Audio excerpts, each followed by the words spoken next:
Donc, Kerry Kennedy, elle est la présidente du Centre Robert F. Kennedy de défense des droits de l'homme.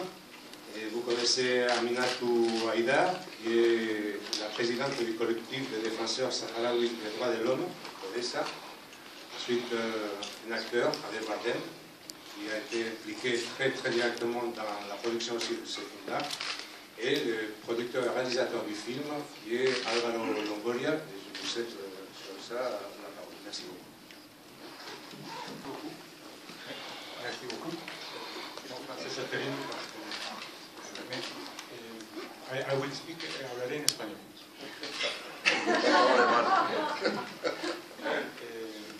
En 2008 fuimos al Festival de Cine del Sáhara en los campamentos de refugiados. Yo creo que ese viaje cambió nuestra vida porque ese día empezó el rodaje del documental en el cual tardamos 4 años. Hace 2 años exactamente presentamos la película en el Festival de Berlín. Y en todo este proceso hemos estrenado la película en muchísimos países. Yo creo que la película se ha visto ya en 30 países, entre festivales y estrenos comerciales. L'année d'après la présentation à Berlin, nous avons gagné le Goya, donc l'équivalent des Césars français, du meilleur documentaire espagnol. Et je pense que le film a en fait été présenté dans une trentaine de pays, à la fois dans des festivals ou à travers des sorties commerciales. ¿Podemos usar este micrófono? Si no tú uno solo. Ah, vale, muy bien. Si no podemos perder mucho tiempo. Vale. ¿Este micrófono se puede usar? Sí. Me parece que sí. Sí. Pero lo que es importante es que cuando empezamos queríamos, en nuestros sueños máximos, queríamos que la película se enseñase en las Naciones Unidas y se estrenase comercialmente en Francia. Y la verdad es que los dos objetivos los hemos conseguido también gracias a Kerry Kennedy y a su fundación y a Españolas en París. Finalmente estrenamos en Francia, que era casi el último objetivo, porque los que habéis visto la película sabéis que Francia tiene un papel muy importante en este conflicto. Alors je crois que en fait le plus important pour nous, notre rêve ultime, c'était deux choses. C'était la présentation du film aux Nations Unies et c'était atteindre une sortie commerciale.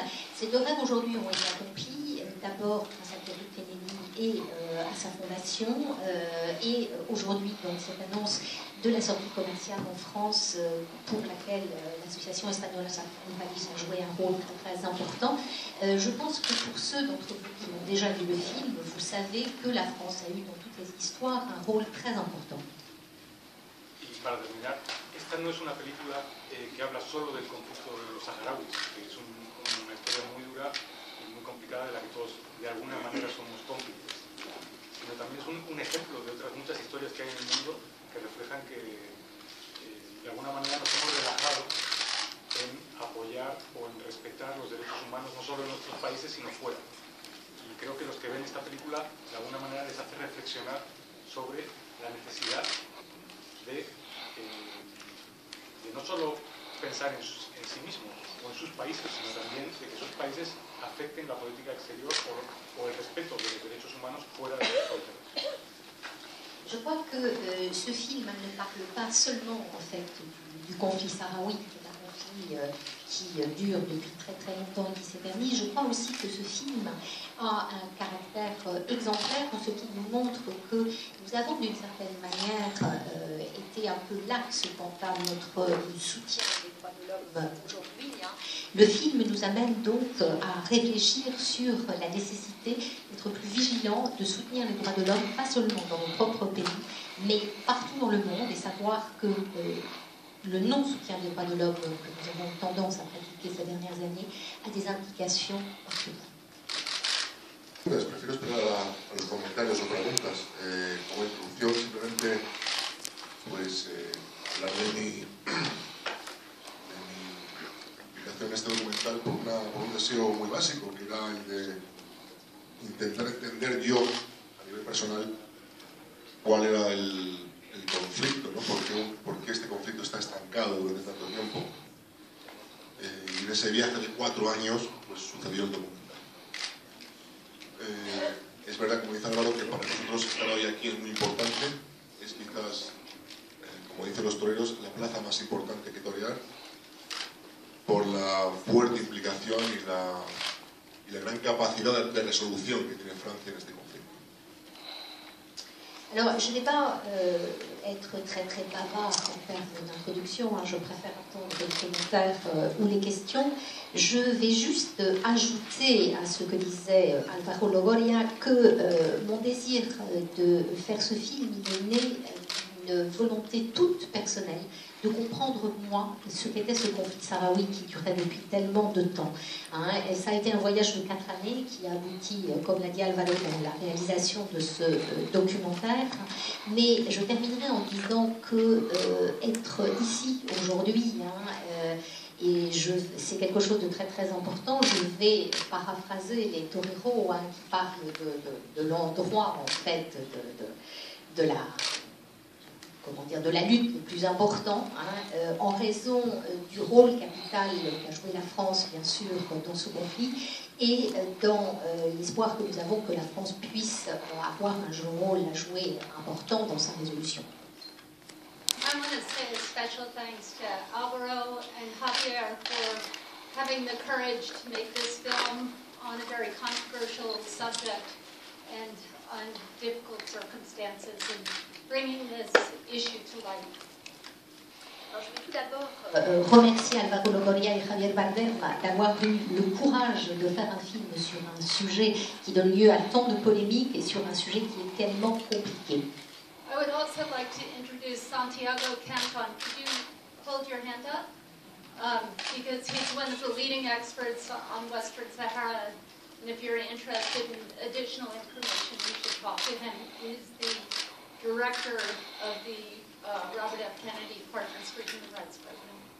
Je vais également vous présenter donc Santiago Canton, qui est l'un des grands experts sur le Sahara occidental. C'est quelqu'un qui travaille donc auprès de la Fondation sur une branche particulière qui s'appelle les partenaires pour le droit de l'homme. Hein, et n'hésitez pas, à l'issue de cette conférence de presse, si vous souhaitez lui poser des questions, il sera là. Voilà, monsieur est là-bas au fond. And I'm especially deeply honored to be sitting with Aminatou Haidar, who is known as the Gandhi of Western Sahara. Je me sens également tout particulièrement honorée d'être assise aux côtés d'Aminatou Haidar, que l'on appelle la Gandhi du Sahara. In November 2012, Aminatou was pulled from her vehicle by a mob, shoved to the ground, and repeatedly assaulted in a 4-hour public attack that left her severely beaten. Inside her car, destroyed during the 2012 incident, were trapped her teenage daughter and her sister. En novembre 2012, Aminata a connu une agression extrêmement violente. Elle a été extirpée de sa voiture et battue pendant plus de 4 heures. À l'intérieur de son véhicule étaient prisonnières sa fille adolescente et sa sœur. At the time, Aminatou was heading home after meeting with United Nations officials in Western Sahara. Lors de cette agression, Aminata rentrait en fait d'une rencontre avec des spécialistes des Nations Unies pour le Sahara occidental. This wasn't the first time Aminatou and her family had been attacked. Just a few months earlier, her 2 children were attacked and beaten up on a bus as a message to their mother. Ce n'était pas la première fois que Aminatou Haidar ni sa famille étaient victimes de violences, hein, puisque quelques mois plus tôt, ses enfants avaient été battus alors qu'ils étaient dans un bus comme une espèce de message de menace à leur mère. And before that, a thug snarled at her teenage son, "I will rape you until you're paralyzed." Et un peu plus tôt, un individu très violent avait hurlé à son fils « Je te violerai jusqu'à ce que tu sois paralysé ». The most disturbing aspect of this is that in all three cases, the attackers were Moroccan security police. Le plus incroyable, c'est que, en fait, à l'étude de tous ces cas, les personnes qui avaient commis ces actes étaient des membres de la police de sécurité marocaine. And Aminatou is the leading human rights defender in Western Sahara. Et Aminatou, donc, est le premier défenseur, pardon pour le masculin, des droits de l'homme au Sahara occidental. I've had the privilege of traveling to the region where I interviewed hundreds and hundreds of victims of brutality and witnessed the brutality firsthand when my own 17-year-old daughter was attacked. J'ai le privilège de me rendre moi-même dans cette région et d'y rencontrer des centaines de victimes, des centaines de témoins. Mais je dois dire que lors de ces voyages, ma fille de 17 ans était avec moi et elle a elle-même été l'objet d'attaques violentes. So I know that the experience that Aminatou has had is common to the people of the Sahrawi people of Western Sahara. Je sais que les expériences malheureuses qu'a pu connaître Aminatou sont le lot commun des gens, des populations sahraouies dans le Sahara occidental. Every spring, the UN Security Council has an opportunity to revise the MINURSO mandate before it's renewed, to assure that human rights are included in that mandate. Chaque printemps, le Conseil de sécurité. Chaque printemps, le Conseil de sécurité des Nations Unies a la possibilité, enfin en tout cas vote la rénovation du mandat en fait de la MINURSO et a la possibilité à ce moment-là d'inclure dans le mandat donc de la MINURSO, qui est la force internationale qui surveille cette région du monde, d'y inclure les droits de l'homme. Aminatou Nadar, qui a été distinguée par notre fondation et qui a reçu le prix 2013 de la fondation en tant que défenseur des droits de l'homme.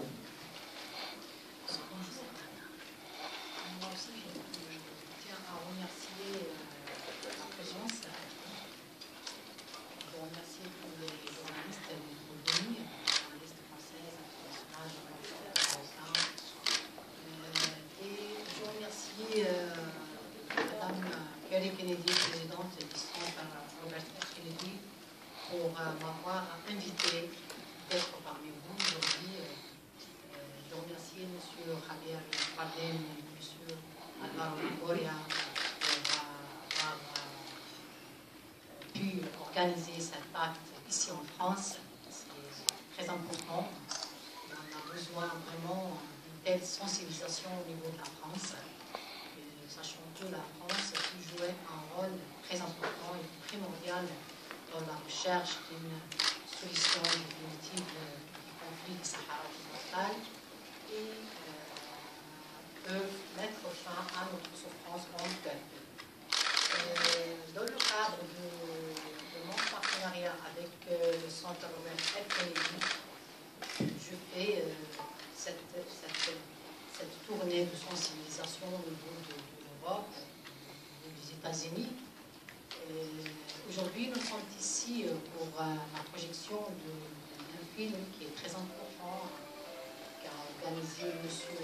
Alvaro Longoria et M. Javier Bardem sur la question des Sahara occidental. Et ça, c'est un autre champ à travers lequel on peut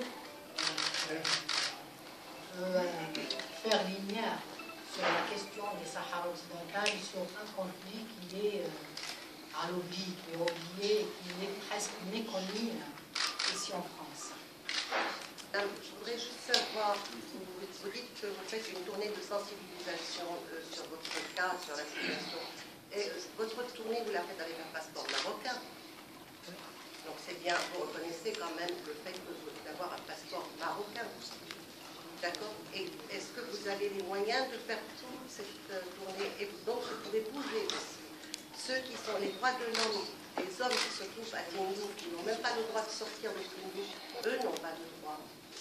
Bon, la question est de savoir si elle a un passeport marocain pour faire la demande. Merci. Est-ce que les journalistes peuvent se présenter comme c'est le cas dans toutes les conférences de presse? Zena TV, Journal Al Aïa. Merci de l'ambassade du Maroc. De quel pays? Non, monsieur, je suis libanaise. Non, c'est un journal, un mensuel libanais. Est-ce que c'est possible de répondre? Est-ce qu'elle peut répondre? Merci.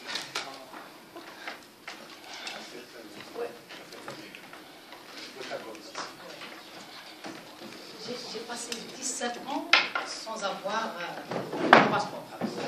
C'est grâce à l'intervention des États-Unis en 2005 que j'ai pu avoir mon passeport. Et alors, grâce à la pression internationale que j'ai pu, et surtout grâce au prestigieux prix que j'ai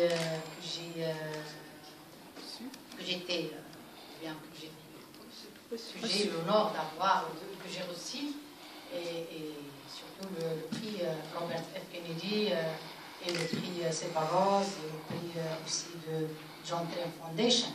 Grâce à ces prix que j'ai pu sortir à l'étranger, mais malgré ça, en 2009, les autorités marocaines m'ont retiré mon passeport, m'ont détenu à l'aéroport. J'ai passé 24 heures détenu à l'aéroport et le lendemain, j'étais expulsée aux îles Canaries Vous sans n'avez pas passeport. souillé votre passeport, madame? Sans passeport. J'étais expulsée sans passeport. C'était une grande pression internationale sur le Maroc.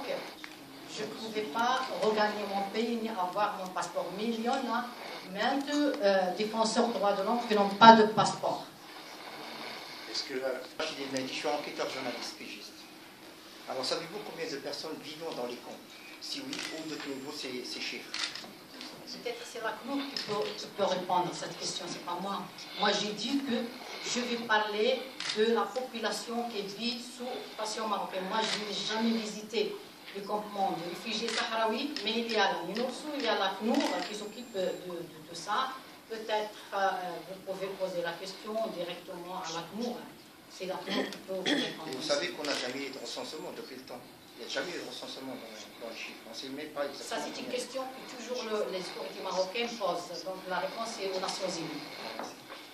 Vous avez fait ce film par une volonté personnelle pour mieux comprendre ce conflit. Vous avez déclaré à la presse précédemment que vous le connaissez depuis toute enfance, ce conflit. Qu'est-ce qui vous a appris ce film?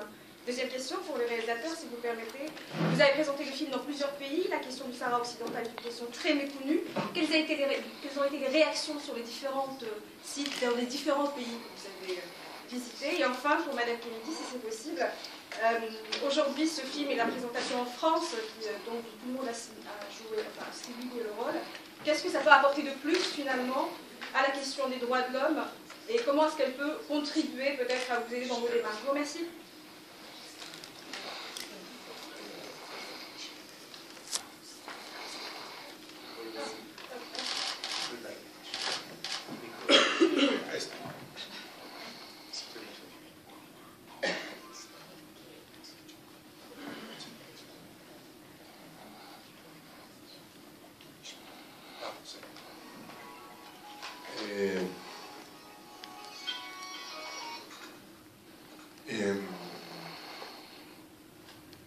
Sí, hoy en día estamos en esta misma sala, estamos preguntándonos e intentando entender este conflicto todavía, con lo cual en este mismo momento está sucediendo lo que ha sucedido durante 4 años en este rodaje, que es intentar llegar a una conclusión. Aujourd'hui même, donc oui, et c'est tout à fait ça. D'ailleurs, aujourd'hui, on est encore en train d'essayer de se poser cette question, on est encore en train d'essayer de comprendre ce qui se passe vraiment sur ce conflit, hein, de la même manière que c'est la démarche que nous avons eue pendant les 4 années de tournage ou de travail sur le film. Es un tema de responsabilidades a nivel internacional que incluyen muchos países y que genera un conflicto, como podemos ver en este momento. Eso es lo que queríamos, tanto Álvaro como yo, intentar investigar o entender en este viaje que hemos hecho y y contárselo a un público que no conociese la historia. Et on voit bien que c'est une question qui implique des tas de pays. Les niveaux de responsabilité sont nombreux, ils sont internationaux. On voit bien d'ailleurs que ça génère un certain conflit, on le sent bien. Donc c'est vrai que ce qu'on a cherché à faire, ça a été faire une enquête, rechercher, ça a été comprendre, et puis finalement, ça a été présenter ce problème à des publics très divers.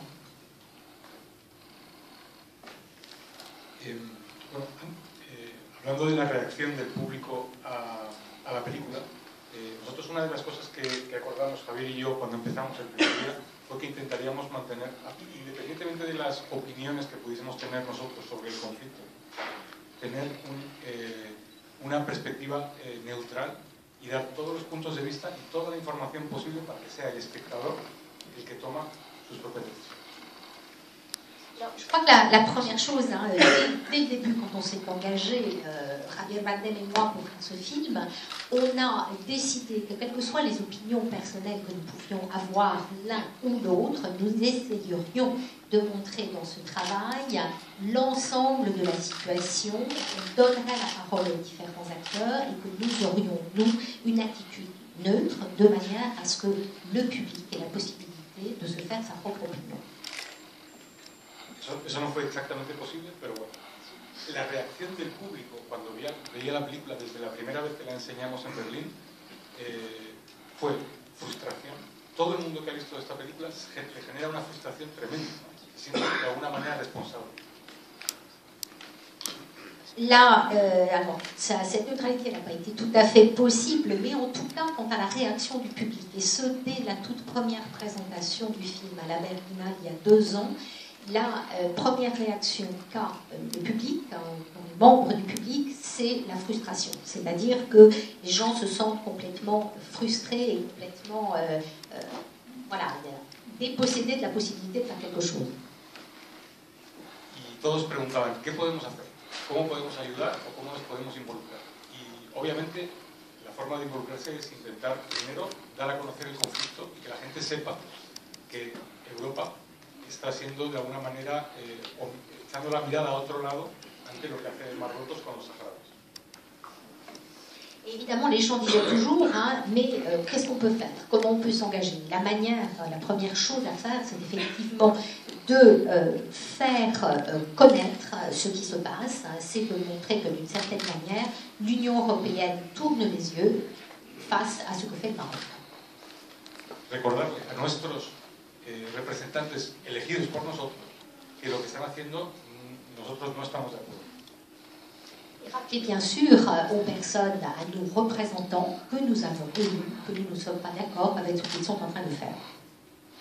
Luego ya más específicamente hay muchas asociaciones de ayuda al Sáhara que mandan ayuda humanitaria, incluso acogen niños, creo que en España más o menos cada año vienen unos 15.000 niños porque el verano en los campos de refugiados es tan duro que los niños pequeños se los llevan fuera para poder tener atención médica, un poco más de educación, y hay muchísima gente a lo largo de toda Europa que está involucrada en ayudar en ayuda humanitaria a estos 300.000, creo que son 300.000 refugiados que hay en los campamentos saharauis. Évidemment, de manière plus spécifique, il y a des tas d'associations qui aident le peuple sahraoui. Il y a des possibilités de faire des dons, il y a aussi des possibilités d'accueillir des enfants, notamment. Je crois qu'en Espagne, chaque été, il y a environ une quinzaine de milliers d'enfants qui sont accueillis par des familles, parce qu'il faut savoir que l'été, la situation dans les camps de réfugiés est très très difficile pour les enfants, donc généralement on les envoie ailleurs de manière à ce qu'ils puissent recevoir une aide médicale et un peu plus d'éducation. Je crois qu'au total, la population qui se trouve aujourd'hui dans les camps de ces réfugiés se monte à 3 millions de personnes.